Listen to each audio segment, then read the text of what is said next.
प्रिय विद्यार्थियों, आज हम बीए पार्ट थर्ड में आधुनिक हिंदी काव्य के फर्स्ट पेपर में नई कविता पर विचार करेंगे। नई कविता कविता के साथ नया शब्द है जो विशेषण के रूप में जुड़ गया है और वो कविता को नया बनाता है।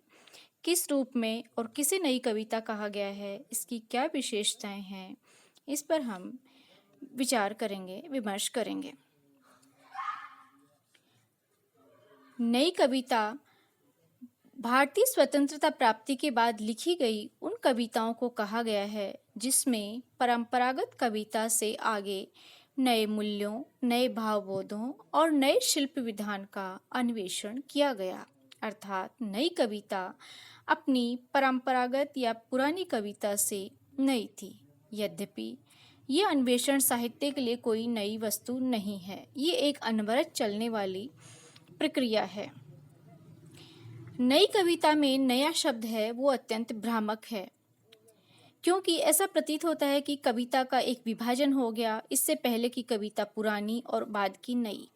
लेकिन फिर भी नई कविता नाम स्वतंत्रता के बाद लिखी हुई उन कविताओं के लिए रूढ़ हो गया जो अपनी वस्तु छवि और रूप छवि दोनों में पूर्ववर्ती काव्यधारा, प्रगतिवाद और प्रयोगवाद का विकास होकर भी एक विशिष्ट स्थान रखती है, विशिष्ट है उनसे।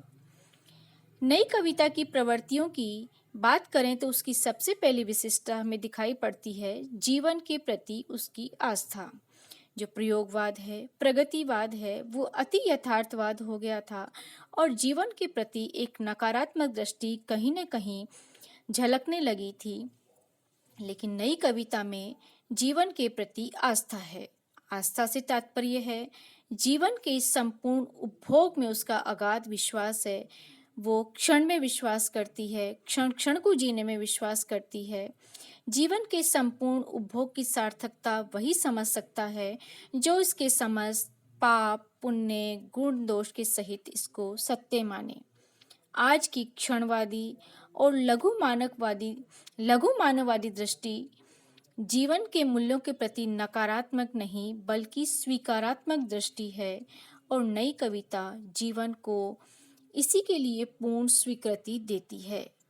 लघु मानवत्व की बात जो नई कविता में उठाई गई है पहली बार, वही इसे जीवन की पूर्णता के संदर्भ में देखने को प्राप्त होती है। लघु मानव से तात्पर्य है कि वह सामान्य मनुष्य जो अपनी सारी संवेदना, भूख, प्यास और मानसिक आंच को लिए हुए उपेक्षित था। लेकिन नई कविता ने उस लघु मानव की बात की है, उस लघु मानव की संवेदना की बात की है। नई कविता की जो दूसरी प्रमुख विशेषता है वो उसकी मानवतावादी दृष्टि है। मानवतावादी दृष्टि है लेकिन उसमें यथार्थवाद है। यद्यपि उसका मानवतावाद मिथ्या आदर्श की परिकल्पनाओं पर आधारित नहीं है। यथार्थ की तीखी चेतना मनुष्य को उसके पूरे परिवेश में समझने का बौद्धिक प्रयास करती है। उसकी उलझी हुई संवेदना के नाना स्तरों पर अनुभूति और व्याख्या दोनों दिशाओं में पहुंचने की चेष्टा करती है।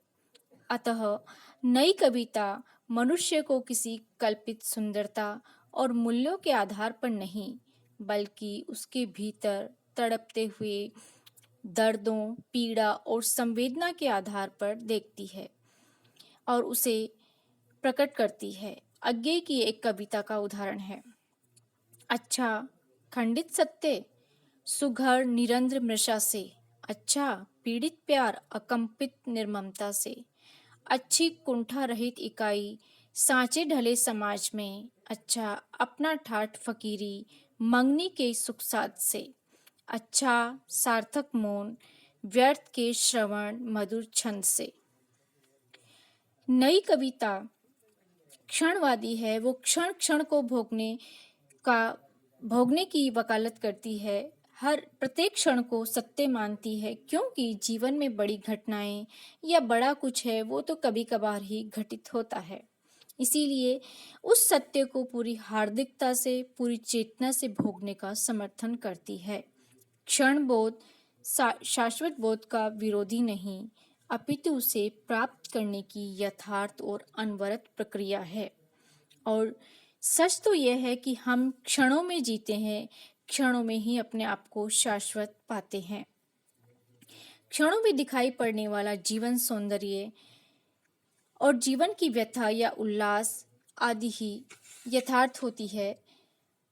कवि ने कहा है कि आज शुरू हुआ जीवन, आज मैंने एक छोटी सी सरल कविता पढ़ी, आज मैंने सूरज को डूबते देर तक देखा, आज मैंने शीतल जल से जी भरकर स्नान किया, आज एक छोटी सी बच्ची आई, किलक मेरे कंधे चढ़ी, आज आदि से अंत तक एक पूरा गान किया, आज जीवन फिर शुरू हुआ। अर्थात रघुवीर साय इस कविता में कहते हैं कि जीवन की जो छोटी से छोटी घटना है, सूरज का डूबना, बच्ची का किलक कर आना, ये कोई विशिष्ट घटना नहीं है, साधारण अति साधारण है, लेकिन कवि इनको जीता है, अनुभव करता है इन सारे व्यापारों को।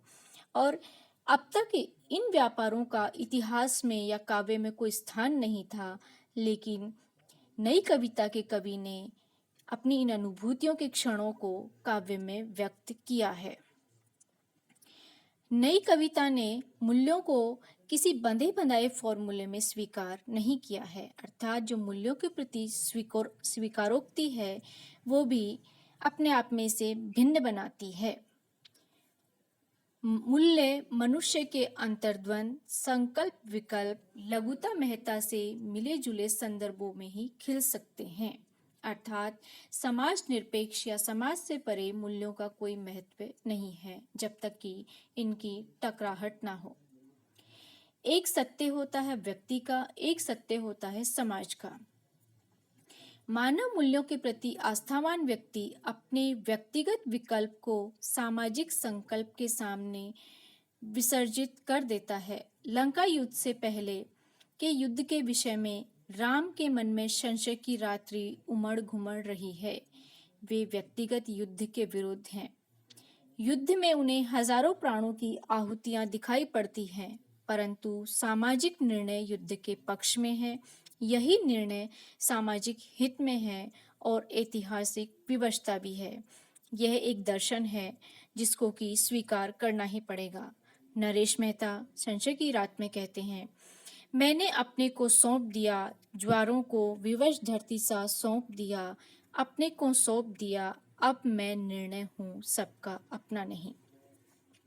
अर्थात नई कविता में धर्म, दर्शन, नीति, आचार में जो मूल्यों को चुनौती दी है वे मात्र फॉर्मूले हैं, मात्र ओढ़े हुए हैं और जीवन की नवीन अनुभूति, नवीन चिंतन और नवीन गति के मार्ग में जाते हैं। ये कवि की सृजन की व्याकुलता है।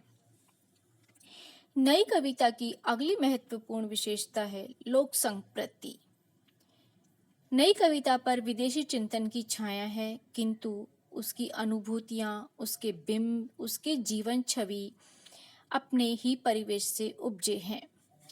लोक जीवन के प्रति उसकी उन्मुखता प्रगतिवाद का प्रभाव भी कही जा सकती है, किंतु प्रगतिवाद में एक आंदोलन का स्वर था, सहजता नहीं थी। नई कविता में वो सहजता है। प्रयोगवाद तो लोक जीवन से कट ही गया था। नई कविता ने लोक जीवन की अनुभूति, सौंदर्य बोध, प्रकृति और उसके प्रश्नों को एक सहज और उदार मानवीय भूमि पर ग्रहण किया है।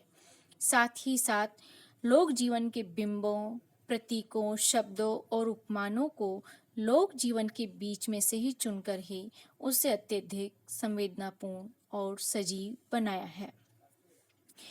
उदाहरण के लिए देख सकते हैं केदारनाथ सिंह की कविता, शाखों पर जमे हुए धूप के फाहे, गिरते पत्तों के पल ऊब गए, हंका दी खुले पन्ने फिर मुझको, लहरों ने डाग कहीं डूब गए।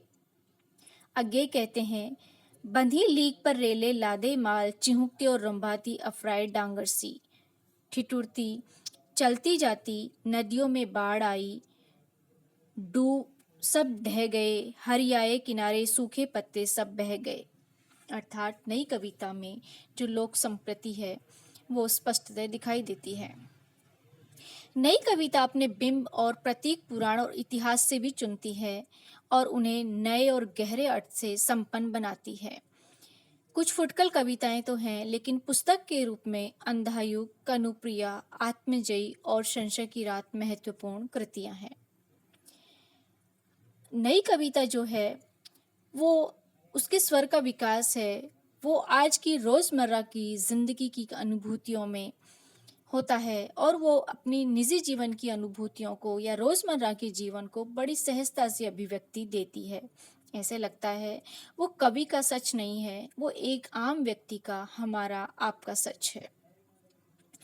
हमारी अनुभूतियां हैं, उन अनुभूतियों को जो पल पल के अंतर्विरोध की उपज है, ऊपर ऊपर से ठाट टाटने वाली आज की शहरी जिंदगी व्यक्ति को कितना विदेह कर देती है, और विदेह होकर भी आज का आदमी दर्द से छुटकारा नहीं पाता, और नहीं तो केवल दर्द ही दर्द बनकर रह जाता है। भारत भूषण अग्रवाल कहते हैं, और तब धीरे धीरे ज्ञान हुआ, भूल से मैं सिर छोड़ आया हूँ दफ्तर में, हाथ बस में ही टके रह गए, आंखें जरूर फाइलों में ही समा गई है, मुंह टेलीफोन से ही चिपटा सटा होगा, और पैर हो न हो क्यों में रह गए हैं, तभी तो मैं आज घर आया हूँ विदेह ही। देहहीन जीवन की कल्पना तो भारतीय परंपरा का सार है, पर क्या उसमें ये थकान भी शामिल है जो मुझ अंगहीन को दबोचे जा रही है। आधुनिक जीवन के एक आम व्यक्ति की विडंबना को बहुत ही मार्मिकता से प्रस्तुत करती है कि व्यक्ति बसों के धक्के खाता है, दफ्तर में सिर घुसाए रहता है, और जब वो घर लौटता है तो मानो देहहीन होता है। नई कविता की सबसे बड़ी विशेषता यही है कि उसने समग्र जीवन की प्रामाणिक अनुभूतियों को अपने जीवन परिवेश में व्यक्त किया है। विषय या अनुभूति के अभिजात्य और भिन्न भिन्न दृष्टियों या वादों में बने हुए घेरों को तोड़कर व्यक्ति द्वारा भोगे हुए जीवन के हर छोटे बड़े सत्य को प्रतीकों और बिंबों के माध्यम से उभारने में ही इस कविता ने सार्थकता समझी है। कहीं कहीं विद्रोह का स्वर भी इस कविता में दिखाई देता है, किंतु कुल मिलाकर कहना पड़ेगा, नई कविता संक्रांति जन्य संत्रास, यातना, टूटन, द्विधा मन की अनुभूति की कविता है, जो रह रहकर सुंदर अनागत के आने की आशा और स्वयं को अंधेरे में प्रकाश की तरह जलाकर, फूल की तरह खिलाकर अपने को सार्थक तथा अपने द्वारा युग को मूल्यवान बनाने की आस्था कौंध की तरह लिपट लिपट जाती है। धन्यवाद।